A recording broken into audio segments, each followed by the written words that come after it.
रामपूरकर बोलत आहे. आज आपण हा वाडा बघतोय. या वाड्याची रात्रीचा खेळ चालेल जी टी व्हीवरती एकदम फेमस मालिका. या मालिका यांच्या वाड्यामध्ये झाले. त्यांचे स्वतःचे वाड्याचे मालक आहे हेमंत शेटकर साहेब. हे आपल्याला थोडं सांगतील इथं किती किती पिक्चरचे शूटिंग झाले त्याबद्दल. हा वाडा नाही आहे, हा आमचं घर आहे. पण लोकांनी संबोधले हा वाडा म्हणून. जेव्हा सिरियल सुरू झाल्यापासून हा वाडा म्हणून अण्णा नायकांचा वाडा म्हणून फेमस आहे. आता शूटिंग किती झाले आहेत? 82 पासून आमच्याकडे शूटिंग चालू आहे.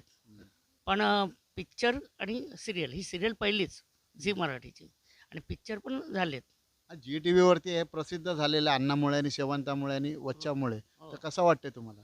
असं काही वाटत नाही आहे. त्यांची व्यक्तिरेखा त्यांनी जी सादरीकरण केलं त्याच्यामुळे ह्या सिरियलला थोड्या प्रमाणात उभारी आली, आणि ह्या घरामध्ये आमची शूटिंग झाल्यामुळे त्याला एक महत्त्व प्राप्त झालं. आपण इथं नेहमी असतं का? मी नेहमी नसतो, केव्हा वर्षातून एकदा दोनदा फेरी असते. तर तुमच्याकडून परमिशन कशी घेतात ते हे नाही, पिक्चर? परमिशन असं नाही आहे. आमच्या घरातली मंडळी पण फिल्म लाईनमधलीच आहेत.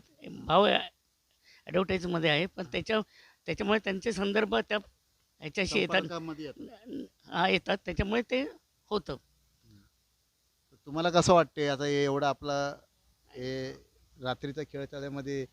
हम्म. त्यानंतर शेवंता होती, त्यानंतर वच्चा होती संजुनी नाईक. हां. तर कसं वाटत होतं मालवणीमध्ये हे सगळं फेमस झालेलं आहे? नाही, मग चांगलंच वाटत होतं, तसं काही नाही आहे. पण त्यांनी म्हणजे अगदी अण्णा हे पुण्याचे आहेत, ॲक्टर आहेत ते. पण त्यांनी जो मालवणी जे रोल केला आणि ते शिकले मालवणी, ते ते महत्त्वाचं. ते महत्त्वाचं होतं, आणि त्याला ते अण्णा नायकाला व्यक्तिरेखेला ते स्वरूप होतं. स्वरूप. तसं तुम्हाला पण लोक विचारत असेल ना मुंबईला तुमची मित्रमंडळी हे ते? बरेच जण विचारतात. हां, तुमच्या वाड्यात हे झालं तर. हो, हे विचारतात की किती वर्ष चालली, कसं चाललं तिथे, शूटिंगचं कसं हे होतं, म्हणजे कसं, म्हणजे शूटिंग कशा स्वरूपात करायचं आहे, कुठे काय वाडा, विहीर, ही विहीर पाठीमागे आहे. हां. हां, तर त्या वाड्यामध्ये विहीर कुठे कशी, तर म्हटलं आमची विहीर पूर्वीपासून आहे, ती आत्ता नवीन झालेली नाही आहे. कळलं ना? तसंच तुम्हाला म्हणजे लोकांमध्ये कोणाला यायचं असलं तर ॲड्रेस जरा सांगू शकता पत्ता? ॲड्रेस असं काय, म्हणजे आता सिंधुदुर्ग जिल्ह्यात आकेरी हे गाव आहे, हं. आणि कुडाळ सावंतवाडी जवळ आहे डिस्टन्स. त्यामध्ये आहे आकेरी गाव आहे. वाडीला उतरलात तरी तुम्ही आकेरी बसलात, बसमध्ये एस टीमध्ये, नाहीतर गाडी करून आलात तरी ते जवळ आहे. 5 किलोमीटर ते 9 किलोमीटर कुडाळ आहे. कुडाळ 5 स्टेशन किलोमीटर कुठून लागते? सावंतवाडीवरनं आणि कुडाळवरून? 9 किलोमीटर हां, मग दोन्ही बाजूनी येऊ शकता. येऊ शकतात. इथे येण्याची पण व्यवस्था आहे. आणि हेमंत सरांनी चांगली माहिती दिल्याबद्दल त्यांचा आम्ही आभारी आहे चॅनलतर्फे, विशाल महाराष्ट्रातर्फे. तसं विशाल महाराष्ट्रामधून मी साईनाथ रामपूरकर बोलत आहे. तसेच कॅमेरामॅन प्रथमेश चिपळूणकर आपल्यासोबत आहे. आणि तुमचा सगळ्यांचा मनापासून आभार. तेच आपल्याला हेमंत साहेब अजून सांगतील या विहिरीचं महत्त्व. अण्णा व रात्रीचा खेळ चालल्यामधले इथं अण्णाचा विहिरीवरती येऊन पाणी काढण्याचा हे होता. आणि अण्णा इथं त्याच विहिरीवरती हे करायचं शूट करायच्या वेळी.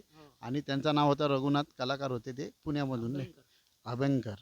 आता आपल्या थोडे सांगतील हेमंत काय सांगायचं म्हणजे, प्लीज साहेब. कट करा.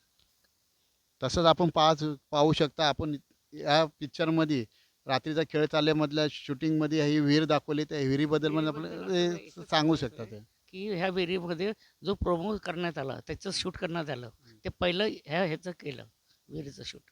म्हणजे तिकडनं ती सून, त्यांची सासू हाक मारते, ही सून ती हे काढते, पाणी काढते.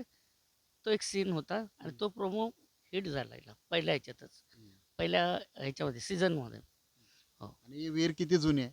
ही खूप जुनी आहे. म्हणजे आम्हाला ह्या घराला तरी 90 वर्ष झालेली आहेत. म्हणजे ही चौथी पिढी आहे तुमची. हो. तुम्हाला कसं वाटतं इथं ना, विहिरीमध्ये येऊन? असं काही वाटत नाही आहे. ते नेहमी जनरली आम्ही फिरतो, इकडे येतो जातो, असं काही असं वाटत नाही. पण लोकांना त्याचं का आहे, की विहीर दाखवा, हे दाखवा. विहीर ती विहीरच आहे साधी, त्याला काहीच हे नाही आहे, बॅकग्राऊंड असं सांगण्यासारखं काही नाही आहे. ती विहीर आहे, विहिरीमध्ये आम्ही नेहमी पाणी काढतो, इथून मशीन हे करून पाणी आम्ही घराला पुरवतो. खूप छान तुम्ही माहिती दिल्याबद्दल विशाल महाराष्ट्र